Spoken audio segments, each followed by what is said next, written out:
When you watched the Direct, was there anything that really surprised you? No, Aside from obviously the Amiibo inclusion? not really. This is the Animal Crossing. Well, you know what? Yes, one thing. When I saw them digging into a cliff and changing the path of a river and turning it into a waterfall, that was impressive. That Yeah, I'm was kind of with you on that too. that was really really neat.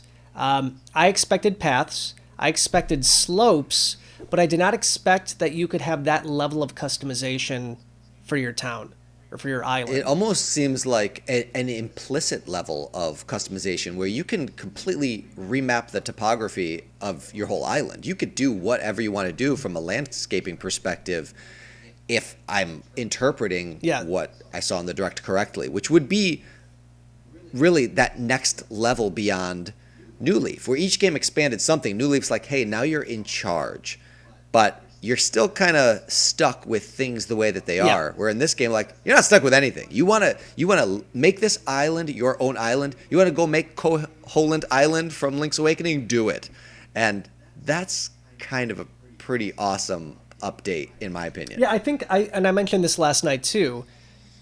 New Horizons is Minecraft meets Animal Crossing. And I know it's not on the same level as Minecraft, but they're adding all of these different levels of customization that I think it's getting the closest Animal Crossing can get to that. And I'm pretty happy about that. There was a scene in the Direct where somebody took a massive Brontosaurus fossil, and instead of putting it in the museum, they put it on the outside of the museum as like Always wanted to do like a that. big Oh, billboard for the museum. I thought that was amazing. yeah. Me too. Being able to have items show up outside of your Yeah. house and outside of the museum is something I've wanted from Animal Crossing forever. I want to be able to see these objects out in the world and not be limited to having to have them in somebody's dedicated space. Part of me wonders if there's limitations to this, where you can put things on your property and you can put things around public works. But I wonder if you can like put things around other people's property. Like if you have somebody you just do not like, could you block them in with like the ugliest stuff? Because that would be I fun. know you would do that. Yeah, that is absolutely Amiibo Jason's style of play in this game. I think that would be super cool to be able to do that. Can I tell you a dream I had last night? Oh yeah, let's do it. It's related to Animal Crossing. All right. I'll preface this by bringing up a past game that I really loved. Have you ever played Fantasy Life? Yes. Fantasy Life was kind of pitched as it's a combination of Legend of Zelda, Harvest Moon, and Animal Crossing. And I'm like, wait a second. I love those Yeah. games. I'm just going to buy this without even trying it. And I bought it, and I was so in it. I played that game for hundreds of hours. I loved it. My kids are playing it now. Oh, nice. There was just so much you could do. You could get jobs and have 12 jobs or something. And I loved it way more than Animal Crossing. And the reason was it had combat. And that's the one thing that was really missing from Animal Crossing, which will never be in it. Never, because it's a relaxing game and you do peaceful I activities. mean, you got a hammer.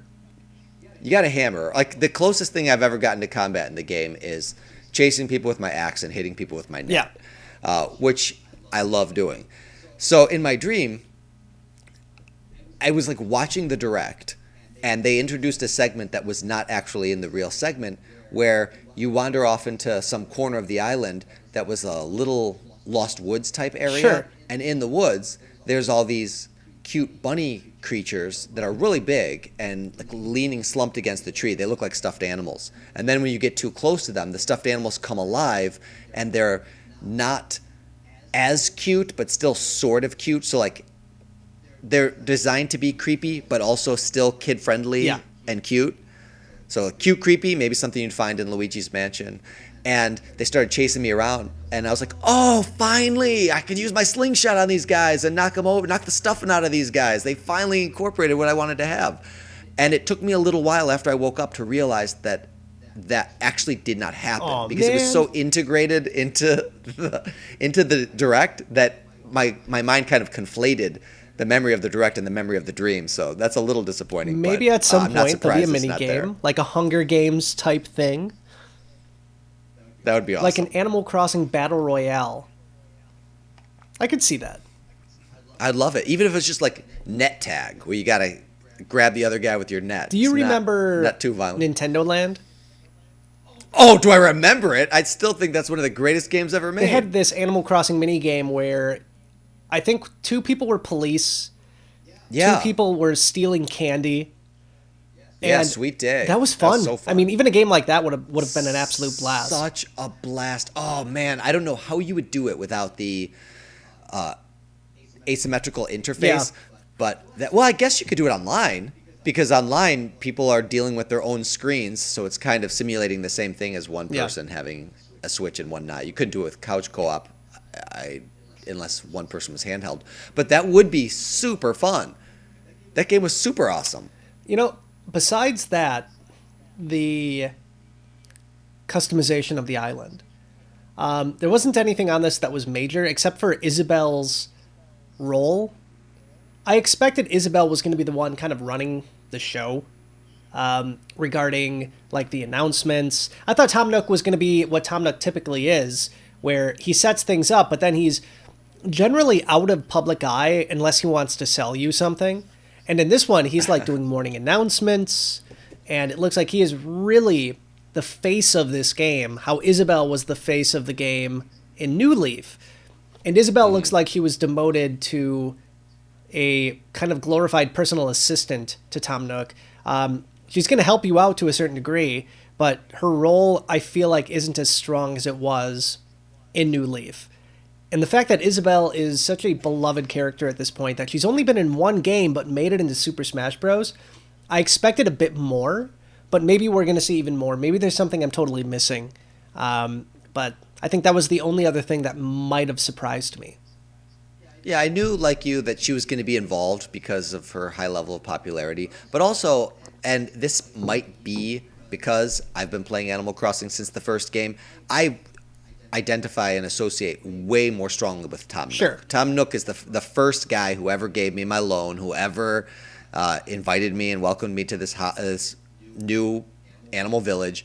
And I've had him in every game since. So to me, he's kind of more my guy. And Isabel was more a utility character. She was a function of me being mayor. Sure. So I already saw her in a personal assistant type capacity. So for her to move from being my personal assistant to being Tom Nook's personal assistant makes a lot of sense to me. And it almost feels like just I wouldn't say an extension of her previous role, but maybe moving laterally with what her previous role was. I can see that. I think one other thing I want to mention. They got rid of all of the old timers. So Tortimer gone. There's a grave that somebody found in one of the screenshots that some people are speculating that that's Tortimer's grave. And oh my goodness. That's not even me being like, oh, that they found something that looks like a grave. There's a legit tombstone in one of the screenshots on a hill, all alone, very somber. So people are wondering what that is. My guess it's Wisp. That would be very cool. I would rather it be Wisp than a deceased Tortimer. Yeah. I mean, turtles live hundreds of years, right? Sure. Tortimer should outlive everyone there. But yeah, they got rid of Tortimer. Tortimer's not been in anything. Joan has been replaced by a young boar. We had Chip replaced by, at this point, we don't know if this other beaver is even related to Chip. I'm guessing yes. And then the Chameleon, the other old guy that was running the bug off in New Leaf and in Pocket Camp, has been replaced by this edgy new red chameleon that kind of looks like a punk rocker. I wasn't sure. Yeah, I wasn't sure what that was at first. If it was like a dragon or what. Yeah, that's a chameleon? it's definitely a chameleon. Okay. My guess is he is somehow related to the other chameleon too. I had this weird theory last night that all 3 of those characters were in fact the same characters, just their younger selves. On the way to the island, they got sucked into like this time warp or Bermuda Triangle, and they just got younger. And part of me still wants to believe that. It's so crazy that maybe it could happen. Yeah, so not only was the players manipulating time with this time traveling, but even some of the in-game NPCs are heinous. I don't think that there's any real danger of that being the case. Yeah. Although good on you if you managed to guess something so out there. Oh, it would have been great. I do think it's really then just trying to breathe more variety into the demographics of the game so that you can have some young characters and some characters that are of a nebulous middle-aged But they got rid of all of the old ones. Like, all of, like... That is a little odd. And I don't know that they completely... I'm not ready to believe that they completely got rid of them. I think maybe they might have altered their purpose, altered their functionality, or at least put them somewhere else. Maybe they did deliberately try to get rid of them. Yeah. But I think that they're well-known and well-established enough for them to at least have some sort of presence, even if it's in a diminished capacity. So, I mean, Joan was creepy to a certain degree with her X eyes. Yes. So this new Joan replacement, this younger Joan, is very cute with... something that I just don't understand. I don't know if it's a Japanese culture thing, but that big, what appears to be like a snot bubble sticking out of their nose. Do you know what I'm talking about? I know exactly what you're talking about. There's a Wind Waker character that has that. There's a Pokemon that has that. Yeah, it's a super common anime trope, and it has a specific designation, like it means a particular, it's conveying a particular emotion or particular disposition. I feel like it's lazy. Look it up to remember. I always assumed like it was like a lazy type thing. It might be. But I mean, if you're carrying turnips on your head, I feel like you're not lazy. But yeah, I mean, I'm excited for just what kind of role that we're going to see with them. Are they going to be related to the other ones? Are we going to see the other older characters come back? I am happy to see that the stock market, the stalk market, is back. I was a big fan of the turnip market in New Leaf, and we've discussed this before. I don't think you liked it all that much, but I'm excited for that because it's just kind of a fun way to earn a bunch of money very quickly. Yeah, I think it was a positive direct overall. The 27 minutes, I don't think there was anything like mind-blowing, but it's Animal Crossing. I don't know what you expected. I expected, I guess, a little too much. I expected some weird, like, bombshell sci-fi thing that I know was never going to happen. Part of me was hoping for just some weird thing that was going to, like, turn the community on its head. But it's Animal Crossing. We got what they promised we were going to get.